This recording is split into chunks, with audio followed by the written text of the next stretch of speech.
in your most personal, intimate relationship, whether it's with yourself or your beloved or circle of beloveds, the ability to recognize the quality, structure, nuance, feeling, fabric of roommate relationships, soulmate relationships, and what I've called wholemate relationships, being able to discern between them, to understand how you evolve from one to another, why and how and which dimension of all of them are always necessary, how you move between them. That is what we're learning in this 3-week course with Dr. Marc Gafni. So the first week, we're going to talk about roommate relationship. But now stay close. This is an evolution of relationships at the human level. So first, what we're going to begin the first week, we're going to lead up to that evolution of relationships at a human level. We're going to talk about relationships through cosmos, relationships as a structure of cosmos, a structure of reality, to begin to understand what we mean by that.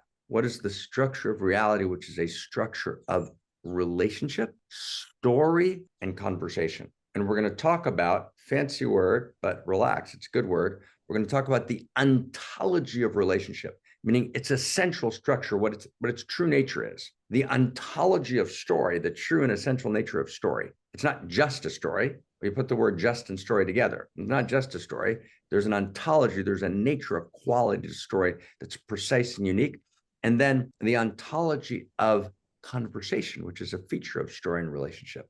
What is the storied cosmos? What is the relationship cosmos? What's the conversational cosmos? That's all kind of week one, which then leads us into roommate. Now, roommate, you might think, oh, roommate.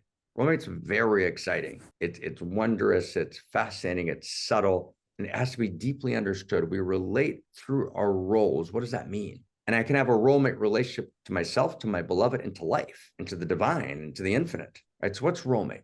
So we're going to talk about what self shows up in roommate, what we shows up in roommate. What are the primary values of roommate? What's the context for relating in roommate? So we're going to talk about 10 features of roommate. And then we're going to actually experience a momentous evolution of relationships, a momentous leap as we move, right, all through week 2 from roommate to soulmate. Now, what's the movement from roommate to soulmate, and how does it work? And what's the difference between them? And what's the unique structure of soulmate? And what are its values? And what is its context for relating?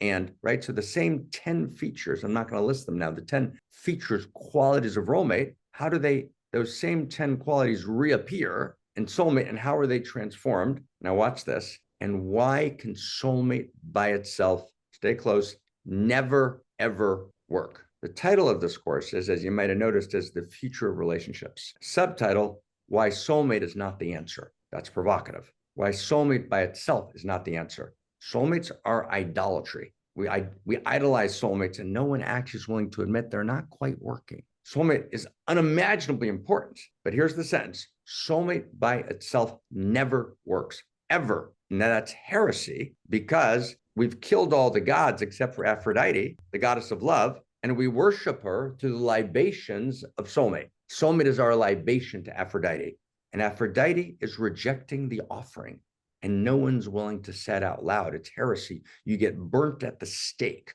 for challenging soulmate. But you and I both know that soulmate by itself doesn't work. Okay, I'm going to say it really kind of bluntly, and I apologize. There's a certain moment where you're bored looking for long periods of time in your beloved's eyes. Don't say it out loud.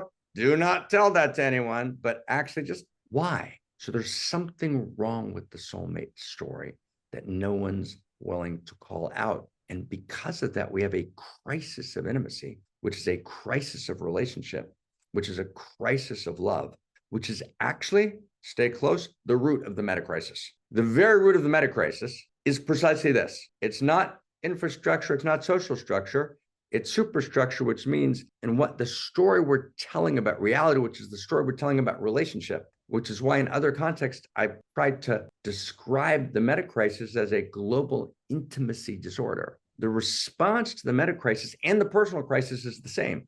This is week 3. We move from soulmate to wholemate.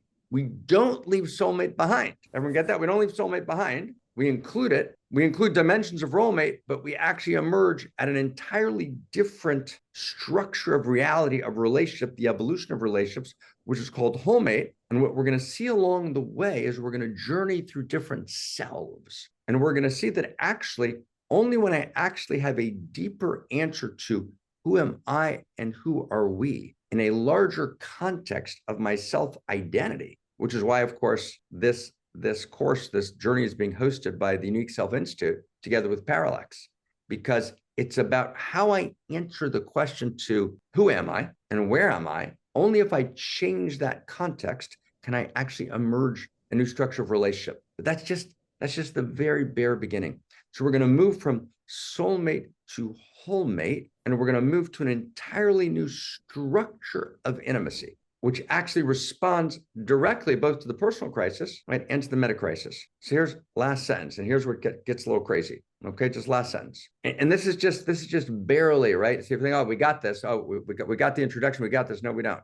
This is just barely. This is enough just to understand where we need to go. We haven't even begun to take the journey. We have not yet begun, right? So here we go. So role mate, soulmate, and whole mate parallel another structure that we've talked about a lot, which we call in cosmologic humanism the story of value that we're trying to articulate. We call pre-tragic, tragic, and post-tragic. Just notice one thing: role mate's pre-tragic. I'm not even going to go to what that means right now, but it's pre-tragic, before the tragedy. Soulmate is tragic. Whole mate's post-tragic. So if you're wondering, and this is and again, I said in our last conversation we had, I was kind of quavering, right? Which usually, we looked up after we recorded. Andrew, Claire, and I, we looked up quavering to make sure we got that word. Usually quavering is used, in a kind of rage, right? And quivering is very tender, but a deeper use of quavering, as Andrew pointed out, is we're quavering with the mysterium tremendum. We're quavering with the cosmic. We're quavering with as Claire said, with the gravitas of it all. So I literally, like, hand on my heart, on the life of all, I cannot think of a more beautiful gift that we could give to reality that, with your permission, I would just be insanely honored to offer to you. Why is soulmate tragic? And there's so much pain and misery because we're reaching for something which is not the right thing. It's not the grail. Our grail is off. Browning, what did Browning said? A man's reach should exceed his grasp, or what's a heaven for? But I got to be reaching in the right thing. What's my imago? We're looking for the wrong thing. We're looking for love in all the wrong places. And soulmate, the way it's contextualized and framed now, is the wrong place. We want to include the best of soulmate. We'll talk about that, but it's going to take us someplace else.